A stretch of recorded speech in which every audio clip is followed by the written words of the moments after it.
International സ്കൂളിലെ 6ാം class വിദ്യാർത്ഥികളാണ്. School innovation marathon എന്ന പരിപാടിയുടെ ഭാഗമായി ഞങ്ങൾ ഉണ്ടാക്കിയ ഒരു ആശയമാണ് പ്ലാസ്റ്റിക് പൈറോളിസിസ്. നമുക്കറിയാം, പ്ലാസ്റ്റിക് ഉൽപാദനവും ഉപയോഗവും വൻതോതിൽ വർദ്ധിച്ചു വരികയാണ്. പ്ലാസ്റ്റിക് ഒരു നോൺ ഡീഗ്രേഡബിൾ ഉൽപ്പന്നമാണ്. അത് നശിപ്പിക്കാൻ കഴിയില്ല. ആഗോളതലത്തിൽ പ്രതിവർഷം 300 ദശലക്ഷം പ്ലാസ്റ്റിക് മാലിന്യങ്ങൾ സൃഷ്ടിക്കപ്പെടുന്നുവെന്നാണ് കണക്ക്. അതിനാൽ നമ്മൾ പ്ലാസ്റ്റിക് മാലിന്യങ്ങൾ കുറയ്ക്കുകയും അതിനെ പുനരുൽപ്പാദിപ്പിക്കുകയും വേണം.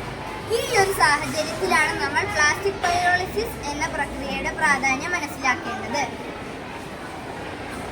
പ്ലാസ്റ്റിക് മാലിന്യങ്ങളിൽ ഉയർന്ന താപനിലയിൽ ഓക്സിജൻ ഇല്ലാത്ത സാഹചര്യത്തിൽ ചൂടാക്കി ഇന്ധനം പോലുള്ള ഉപയോഗപ്രദമായ ഉൽപ്പന്നങ്ങളാക്കി മാറ്റുന്ന പ്രക്രിയയാണ് പ്ലാസ്റ്റിക് പൈറോളിസിസ്.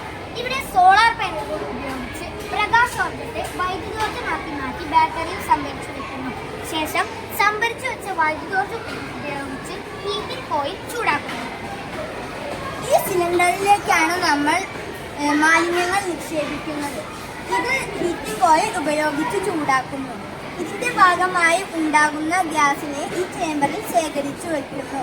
ഇതിൽ നിന്നുണ്ടാകുന്ന ഗ്യാസിനെ തണുപ്പിക്കാൻ വേണ്ടിയാണ് നമ്മൾ ഇതിനെ വെള്ളത്തിൽ ഇറക്കി വെച്ചിരിക്കുന്നത്. ഈ ചേമ്പറിൽ വന്നു നിറയുന്ന ഗ്യാസ് ഘനീഭവിച്ച് ഇന്ധനം പോലുള്ള ദ്രാവകം ഇതിന്റെ അടിയിൽ നിന്ന് ശേഖരിക്കാവുന്നതാണ്. അതിനോടൊപ്പം തന്നെ ചേമ്പറുമായി കണക്ട് ചെയ്തിട്ടുള്ള ബർണർ ലൈറ്റർ ഉപയോഗിച്ച് കത്തിക്കാവുന്നതുമാണ്. എന്താണ് പ്ലാസ്റ്റിക് പൈറോളിസിസ്? വലിയ തന്മാത്രകളെ ചൂടാക്കി പ്രക്രിയയിലൂടെ ചെറിയ തന്മാത്രകളായി തന്മാത്ര തകരാർ ഉൾക്കൊള്ളുന്ന ഒരു രാസപ്രവർത്തനമാണിത്. ഓക്സിജന്റെ അഭാവത്തിൽ പ്ലാസ്റ്റിക്കിനെ ചൂടാക്കി ദ്രാവക എണ്ണയാക്കി മാറ്റുന്ന പ്രക്രിയയാണിത്. പൈറോളിസിസിനെ തെർമൽ ക്രാക്കിംഗ്, തെർമോളിസിസ് എന്നും വിളിക്കും. ഇനി ഇതിൻ്റെ ഗുണങ്ങൾ എന്തൊക്കെയാണെന്ന് നമുക്ക് കാണാം. പുനരുപയോഗിക്കാനാവാത്ത പ്ലാസ്റ്റിക്കുകൾ കുറയ്ക്കാൻ സഹായിക്കുന്നു. ഇന്ധനം സൃഷ്ടിക്കാൻ കഴിയുന്നു. പ്ലാസ്റ്റിക്കിൽ നിന്ന് മുക്തി നേടുന്നു. പ്ലാസ്റ്റിക്കിൽ നിന്ന് ഇന്ധനം നിർമ്മിക്കാൻ ലിറ്ററിന് 25 രൂപയിൽ താഴെ മാത്രമേ ചിലവ് വരൂ.